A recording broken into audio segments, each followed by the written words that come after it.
नमस्कार, एडियन बातमीपत्रात पुन्हा एकदा तुम्हा सर्वांचं मी अक्षय मनपूर्वक स्वागत करतोय। आज दिवसभरात घडलेल्या संपूर्ण घटनांचा आढावा आपल्याला घ्यायचाच आहे, परंतु त्या अगोदर नजर टाकूया आज दिवसभरात घडलेल्या काही महत्त्वाच्या आणि ठळक घडामोडींवरती। एकच उमेदवार प्रत्येक मतदारसंघात निश्चित केला जाईल, मनोज जरांगे पाटील यांची बैठकीनंतर घोषणा। महाविकास आघाडीचा घटक पक्ष असलेला भारतीय कम्युनिस्ट पक्षाने मध्यमधून दंड थोपटलाय। भाजपचे उमेदवार ॲडव्होकेट अभय टाकसाळ यांचा उमेदवारी अर्ज दाखल। आता बघूया सविस्तर बातम्या। प्रत्येक मतदारसंघात एकच उमेदवार उभा राहील, यासाठी बैठक घेऊन एकच उमेदवार प्रत्येक मतदारसंघात निश्चित केला जाईल, अशी माहिती माध्यमांशी बोलताना मनोज जरांगे पाटील यांनी दिली आहे। नाही, जाहीर नाही करणार, आज जाहीर नाही करणार, एकाची निवड झाली, परंतु हे करायचा आणि प्रामाणिक या समाजाच्या हितासाठी करणार। माझ्या गोरगरीब समाजाला सुद्धा कळतंय, एक जण झाला तर मजा आहे, तुम्ही 17 जण उभा राहिले तर तुम्ही आपलेच पोरं आपल्याच समाजाचं वाटोळं करायला लागले, त्याचा अर्थ असा होता आपल्या समाजाचे पोरं मुद्दाम आपलंच ऐकत देतात, ते सगळेच उभा राहायला लागलेत। कोणाच्या जीवावर? गोरगरीब मराठ्यांच्या मताच्या जीवावर। 4 जणाला वाटतंय मला मतदान होणार आहे, पण तुम्ही गरीबाचंच होणार आहे तुम्हाला, आणि तुम्हाला 4 जणाला पडल्यावर 4 जणाला जर पडलं केलं ना तुम्ही गरिबांचं वाटलं, झालं डिवाइड मतदान। एक माणूस जर उभा राहिला, कारण आम्ही सगळ्या जाती धर्माचे द्यायलो, मराठा द्यायलो, सगळ्या जाती धर्माचे, ओबीसी कुणबी सगळे, महिला शेतकरी सगळ्यांचं आम्ही देणार आहेत। मग जर एक राहिला सगळं व्यवस्थित होईल, गोरगरिबांना न्याय मिळेल। जे आज 14 महिने झालं मराठा लढतोय त्यांचं बिचाराचं योगदान वाया जाणार नाही। त्यांना हाक मारली की उन्हात आलेत, पावसात आलेत, थंडीत आलेत, रात्रभर लोक बसून राहिले। आता त्यांचं स्वप्न साकार करायचे दिवस आलेत। जे गोरगरिबांना साथ दिली, आशीर्वाद दिला, बळ दिलं, त्याचे आज दिवस चांगले दिवस आणायचे। आता चांगले दिवस याच्या टायमाला तुम्ही जर 50 जण उभा राहिलात तर याचा असा अर्थ होतो तुम्हाला चांगले दिवस नाही आणायचे, तुम्हाला मुद्दाम एक नाव दिलेलं असून उभा राहायचंय। याचा अर्थ एक तर कोणत्या तरी नेत्याचं ऐकून तुम्ही उभा राहिलात, किंवा तुम्हाला समाजाचं देणं घेणंच नाही, तुम्ही नाही का ते फुगीरपणा तो उभा राहणार, एक राहा म्हणलं तरी मुद्दाम उभा राहणार मी, म्हणजे त्याचा अर्थ असा होतो की मला काही देणं घेणं नाही समाजाचं, मी मा उभा राहणार, पोळडो आणि आलो तर आलो, म्हणजे याला प्युअर पागलपणा म्हणायचं। आपल्या समाजाचं आपणच वाटोळ करायला, म्हणून मी यांना हात जोडून आज विनंती करणार आहे सगळ्यांना की बाबा एक जण राहा, एक जण ठरवा आणि त्यांच्यावरतीच जबाबदारी देणार। मी मात्र आमच्यातला आज एक ठरलाय, 2 ठरलेत का 3 ठरलेत, पण हे करायचा प्रयत्न करणारे एक, ते का आज आम्ही सांगणार नाहीये किती मतदारसंघ लढायचे यावर आमची चर्चा होणार, पण ते आज सांगणार नाहीत, डिक्लेअर करणार नाहीत, कारण आम्हाला त्यांची यादी बघायची, या दोघांची पण आम्हाला यादी बघायची, हे कोणते उमेदवार कुठं टाकतायत, त्यानुसार आम्हाला सुद्धा ते जसं आमच्याशी गनिमकावा करायला लागले, डाव करायला लागले, तसं आम्हाला त्यांच्याशी गनिमकावा करायला लागणार आहे, डाव करावा लागणार।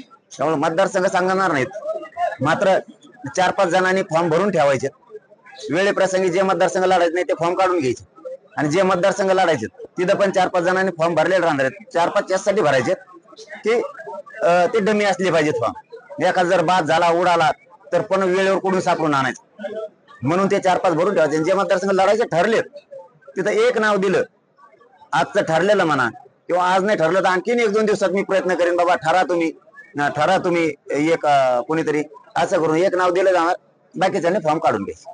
महाविकास आघाडीचा घटक पक्ष असलेला भारतीय कम्युनिस्ट पक्षाने सुद्धा आता मध्यमधून जागा लढण्याचं निश्चित केलं असून सध्या मतदारसंघाची जागा ही शिवसेना ठाकरे गटाला सुटली आहे। भाजपाचे उमेदवार ॲडव्होकेट अभय टाकसाळ यांनी उमेदवारीबाबत अधिक माहिती दिली आहे। महाविकास आघाडीचा घटक पक्ष असलेला भारतीय कम्युनिस्ट पक्ष हा पक्ष महाविकास आघाडीसोबत म्हणून एक घटक पक्ष आहे। या पक्षाने महाराष्ट्रातील 11 जागांची मागणी करण्यात आली होती, त्यापैकी छत्रपती संभाजीनगर मध्यची सुद्धा जागा आहे। मात्र मध्याची जागा ही शिवसेना ठाकरे गटाला सुटल्याने भारतीय कम्युनिस्ट पक्षाने सुद्धा आता मध्यमधून जागा लढवण्याचं निश्चित केलंय. मात्र महत्त्वाचा विषय हाच आहे की महाविकास आघाडीसोबत असलेला भारतीय कम्युनिस्ट पक्ष हा आता महाविकास आघाडीच्या उमेदवाराच्या विरोधात उमेदवार देतोय. मध्याची जागा ही शिवसेना ठाकरे गटाला सुटली होती. त्यानंतर त्यांनी भाकपला विश्वासात घेतलं नाही. त्यामुळे टाकसाळ यांनी उमेदवारी दाखल केली. दरम्यान पक्षश्रेष्ठींनी आदेश दिला तर आम्ही माघार घेऊ, असं देखील भाकपचे उमेदवार ॲडव्होकेट अभय टाकसाळ यांनी एडियनसोबत बोलताना सांगितलंय. भारतीय कम्युनिस्ट पक्षातर्फे आज विधानसभा औरंगाबाद मध्यमधून आम्ही आज या ठिकाणी नामांकन पत्र दाखल केलेलं आहे. औरंगाबाद मध्य हा समस्याग्रस्त असा हा मतदारसंघ झालेला आहे. वर्षानुवर्षे तेच आमदार, तेच खासदार, तेच महापौर आणि ज्या विश्वासाने लोकांनी त्यांना मतं दिली ती मतं घेऊन ते गुवाहाटीला गेले, अशी सगळी परिस्थिती आहे. आणि हिंदू मुस्लिम करत करत विकासाला फाटा देण्याचं काम या मतदारसंघामध्ये आतापर्यंत करण्यात आलेलं आहे. आणि त्यामुळं पाण्याचा प्रश्न हा प्रचंड भीषण झालेला आहे. महागाई, बेरोजगारी प्रचंड वाढलेली आहे. त्याचबरोबर शहरामध्ये वाहतुकीचा प्रश्न निर्माण झालेला आहे.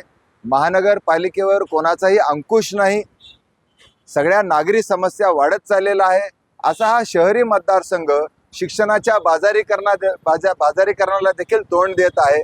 महिला असुरक्षित आहेत, खून, बलात्कार, चोऱ्या वाढत चाललेल्या आहेत. अशा या मतदारसंघामध्ये मी गेल्या 5 वर्षापासून भारतीय कम्युनिस्ट पक्षातर्फे काम करत आहे. आणि फेरीवाल्यांचा प्रश्न असेल, रिक्षावाल्यांचा प्रश्न असेल, कंत्राटी कामगारांचा प्रश्न असेल, प्रत्येक अन्याय अत्याचाराच्या विरोधात संघर्ष करतो आहे. अल्पसंख्याक समाजावर होणारे हल्ले, त्याचबरोबर दलितांवर होणारे हल्ले, आमच्या बुद्धलेणीला नोटीस लावण्यापर्यंत त्यांची हिंमत गेलेली आहे. हे सगळं प्रश्न हाताळत डीपी प्लॅनच्या नावाखाली गरिबांच्या घरावर हातोडा टाकण्याचं काम हे जे करत आहेत, असे अनेक प्रश्न आहेत.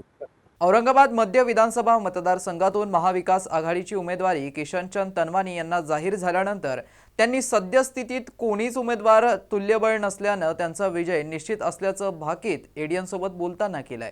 माननीय उद्धव बाळासाहेब ठाकरे शिवसेनेच्या वतीने मला उमेदवारी जाहीर झालेली आहे. महाविकास आघाडीचा मी उमेदवार आहे.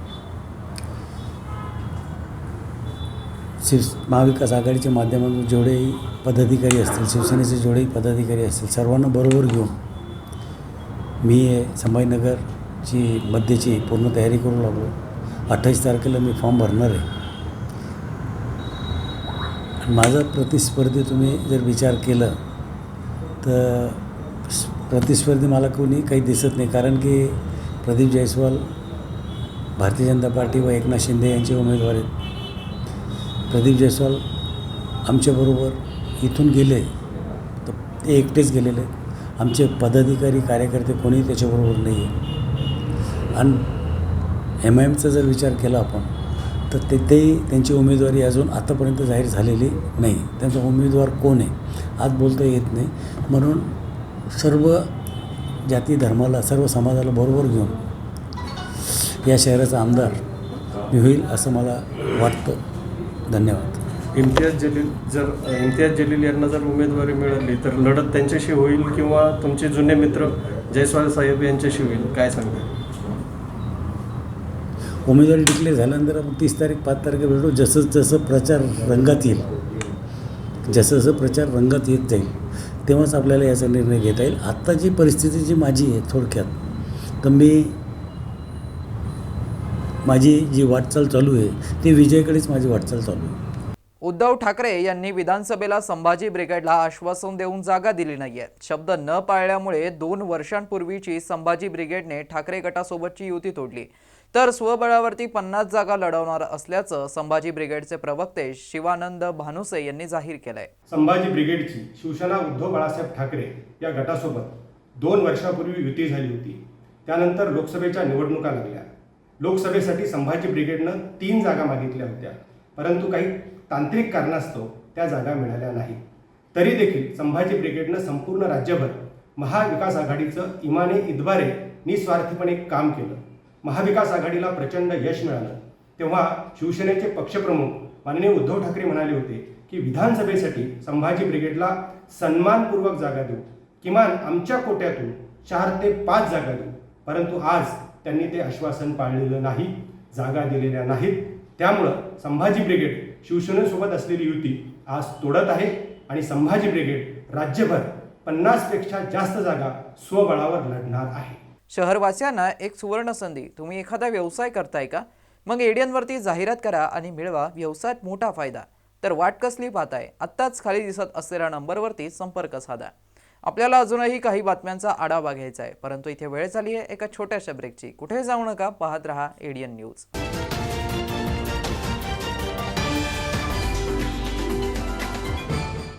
अनेकांच्या मनात स्वप्न असते की देशाची सेवा करायची, परंतु काही लोकच योग्य प्रशिक्षण घेऊन ते वास्तवात पूर्ण करतात. वास्तविक सैनिक बनणे सोपं काम नाही, कारण प्रशिक्षणाच्या मैदानापासून ते युद्धाच्या रणांगणापर्यंत प्रत्येक क्षण संघर्षमय असतो.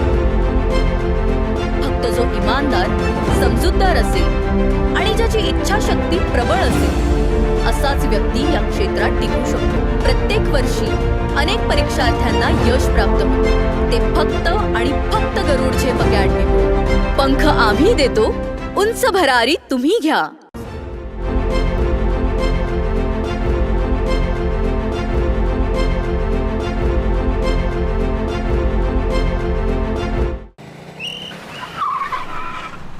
मस्त मास्क पहना रे तूने. Thank you sir. वो जान बचाने के लिए पहनना पड़ता है ना सर. रेडीमेड है या टेलर मेड है? ऑनलाइन ऑर्डर किया है सर. एक और है क्या? है ना सर. देना. बहुत मस्त लगे आपको. ये ना सर.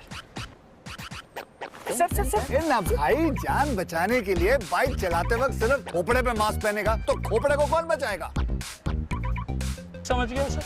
हेलमेट ऑनलाइन ऑर्डर कर, वरना हमेशा के लिए ऑफलाइन हो सकता है. Okay sir. ये ले. सलाम. ये भी ऑनलाइन भर दे. हेलमेट पहने, ट्रैफिक नियमों का पालन करे, जिंदगी के सफर को सुरक्षित रखे.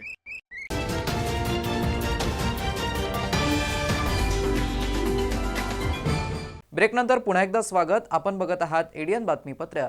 पंकजा मुंडे यांच्या उपस्थितीत धनंजय मुंडे यांनी उमेदवारी अर्ज दाखल केला असून त्यांच्या उपस्थितीत अर्ज भरल्याने एक वेगळाच आनंद आहे, अशी प्रतिक्रिया धनंजय मुंडे यांनी माध्यमांशी बोलताना दिली आहे. ही खरी गोष्ट आहे की यावेळेस पंकजाताईंसोबत मी स्वतः माझा उमेदवारी अर्ज दाखल केला आणि त्या सूचक होता आणि त्यांच्यासोबत या मतदारसंघातल्या सामान्य आमच्या लाडक्या बहिणीसुद्धा उमेदवारी अर्ज दाखल करायला या ठिकाणी होत्या. त्यामुळे एक आगळा वेगळा नक्कीच आनंद आहे. आज तसं पाहिलं तर 2009च्या निवडणुकीच्या आठवण ज्यावेळेस मी स्वतः पंकजाताई उमेदवार असताना मी त्यांचा सूचक होतो आणि त्यांना मी स्वतः घरी घ्यायला गेलो होतो आणि आज तोच क्षण माझी बहीण माझ्यासाठी या ठिकाणी माझा उमेदवारी अर्ज दाखल करायला आली. नक्कीच एक वेगळा आनंद आहे. जागा वाटपाचा तिढा काहीही नाही आहे. गेवराई असेल, आष्टी असेल, याच्यामध्ये तिढा काही नाही आहे. एक 5-6 मतदारसंघ आहेत ज्या मतदारसंघामध्ये महायुतीच्या सर्व मान्यवर नेत्यांचे कॉमन कन्सेन्सस होणं आवश्यक आहे, कारण त्या जागा सर्व महायुती विनिंग होणाऱ्या जागा आहेत. त्याच्या पलीकडेच नाही राहिला विषय माझा. मी कायमच लोकांमध्ये असतो, कायम लोकांच्या सेवेत असतो, मायबाप जनतेच्या सेवेत असतो. त्यामुळं ही निवडणूक आज फॉर्म भरताना फक्त एकच आहे की अतिशय साधेपणाने मी फॉर्म भरला आणि त्यामुळं बरेच जण म्हणले की आपण फॉर्म भरताना आपली एक वेगळी पद्धत असते. म्हणलं मागच्या 1.5 महिन्यातच एवढे कार्यक्रम घेतलेत आणि त्यात एवढी गर्दी आपण केलेली आहे. त्यामुळे आता आपण साधेपणाने फॉर्म भरू आणि मायबाप जनतेचा आशीर्वाद घेऊ. धनंजय मुंडे आणि पंकजा मुंडे यांच्यामुळे परळी विधानसभा मतदारसंघ नेहमीच चर्चेत असतो. दोघांच्या राजकीय वाटा वेगळ्या असल्या तरी महायुतीमुळे दोघांना एकत्र यावं लागलं. उमेदवारी अर्ज दाखल करण्यापूर्वी पंकजा मुंडे यांनी धनंजय मुंडे यांचं औक्षण केलं. त्यांनी माध्यमांशी बोलताना आपलं समीकरण मांडलं. त्यांनी जे फॉर्म भरायचे आहेत ते विविध लोकांबरोबर फॉर्म भरतायत. त्यामध्ये पहिला फॉर्म हा त्यांनी महिलांबरोबर भरला. त्याच्यामध्ये लाडक्या बहिणी ही आता योजना महाराष्ट्रामध्ये फार पॉप्युलर आहे. लाडक्या बहिणी होत्या आणि खरंच लाडक्या बहिणी पण होत्या. आम्ही बहिणी आणि राजकीय क्षेत्रात त्यांच्याबरोबर आलेल्या सगळ्या ज्या कार्यकर्त्या बहिणी आहेत त्यांच्या समवेत फॉर्म भरला. ताई, प्रकाश महाजन हे अविनाश जाधव यांचा फॉर्म भरत असताना रॅलीमध्ये मुंबईत असं म्हणाले की आजचा दिवस दुर्दैवी आहे, कारण गोपीनाथ मुंडे यांचं कमळ आज परळीतून हद्दपार झालंय. आता हे बाप, जे कमळ इथे सुरुवात झाली ते हद्दपार झालं असं वाटणं वेगळं आहे, पण ते काय म्हणाले मुंबईतून ते मला माहीत नाही. मी त्याच्यावर काही टिप्पणी करू शकत नाही. जागा वाटपाचा बीडचा तिढा सुटला का? दोन्हीकडल्या उमेदवाराची निश्चितता कुठपर्यंत होईल? एक उमेदवार द्यायचा राहिला. मी 5-10 मिनिटापूर्वी जे इंटरव्ह्यू सांगितलं की काही तिढा नाही आहे, चर्चा आहे. चर्चा जेव्हा होतील संपन्न आणि आमचा फायनल होईल तेव्हा तुम्हाला कळेलच. कन्नडच्या जागेवरून अजूनही महायुतीचा तिढा सुटलेला नाहीये. त्यामध्येच महाविकास आघाडीकडून सध्याचे रनिंग ठाकरे गटाचे आमदार उदयसिंग राजपूत यांना महाविकास आघाडीकडूनही जागा सोडण्यात आली असून दुसरीकडे आज माजी आमदार हर्षवर्धन जाधव यांनी त्यांचा अपक्ष उमेदवारी अर्ज मोठ्या संख्येने मिरवणूक काढत भरलाय. कन्नडच्या जागेवरून अजूनही महायुतीचा तिढा सुटलेला नाहीये. त्यामध्येच महाविकास आघाडीकडून सध्याचे रनिंग आमदार उदयसिंग राजपूत ठाकरे गट यांना महाविकास आघाडीकडून ही जागा सुटली आहे. तर दुसरीकडे आज हर्षवर्धन जाधव यांनी त्यांचा अपक्ष उमेदवारी अर्ज मोठ्या संख्येने मिरवणूक काढत वाजत गाजत अर्ज भरण्यात आलाय. कन्नडमधून महायुतीच्या जागेवरून रस्सीखेच सध्या सुरू आहे. संजना जाधव ह्या देखील इच्छुक आहेत, तर दुसरीकडे संतोषी कोल्हे हे देखील महायुतीकडून इच्छुक असल्याचं सांगण्यात येत आहे. शासकीय महाविद्यालय येथे जिल्हाधिकारी तथा निवडणूक निर्णय अधिकारी दिलीप स्वामी यांच्या प्रमुख उपस्थितीत मतदार जनजागृती कार्यक्रम व युवा संवाद या कार्यक्रमाद्वारे मतदान जनजागृती अभियान संपन्न झालंय. बुधवारी विधानसभा सार्वत्रिक निवडणूक 2024 जिल्हा कक्ष स्वीप विभागाच्या अंतर्गत जिल्हाधिकारी तथा निवडणूक निर्णय अधिकारी दिलीप स्वामी, जिल्हा नोडल अधिकारी तथा उपायुक्त अंकुश पांढरे, स्वप्नील सरदार, स्वीप जिल्हा कक्ष नोडल अधिकारी यांच्या मार्गदर्शनाखाली शासकीय महाविद्यालय येथे बुधवारी मतदार जनजागृती कार्यक्रम व युवा संवाद या कार्यक्रमाचं आयोजन करण्यात आलं होतं. या कार्यक्रमात जिल्हाधिकारी महोदयांनी विद्यार्थ्यांना करिअर संदर्भात तसेच मतदानाविषयी मार्गदर्शन केलं. तसेच अंकुश पांढरे व स्वप्नील सरदार यांनीही विद्यार्थ्यांना मार्गदर्शन केलं. यावेळी महाविद्यालयातील 450 ते 500 विद्यार्थी या कार्यक्रमामध्ये सहभागी झाले होते. या कार्यक्रमाचं आभार कांबळे यांनी मानलं. कार्यक्रम यशस्वी करण्यासाठी स्वीप कक्षाचे सहाय्यक नोडल अधिकारी कांबळे, शशिकांत उबाळे, विजय कोल्हे, कॉलेजचे सर्व प्राध्यापक यांनी प्रयत्न केले. आता बघूया काही बातम्या या संक्षिप्त स्वरूपात.